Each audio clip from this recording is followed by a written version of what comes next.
জাতীয় মহাসভার ৫১ অধিবেশন এখন শেষ হতে চলেছে।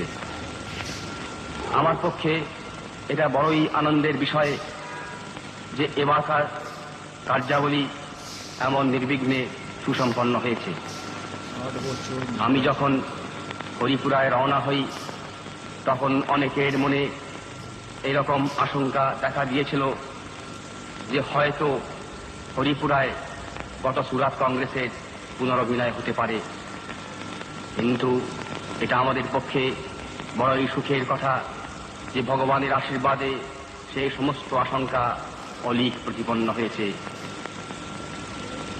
বন্ধুগণ, আর একটা কথা ভেবে আমার মনে আজ আনন্দ দেখা দিচ্ছে। এখানকার অভ্যর্থনা সমিতি সর্দার বল্লভভাই প্যাটেল মহাশয়ের পরিচালনায় যেভাবে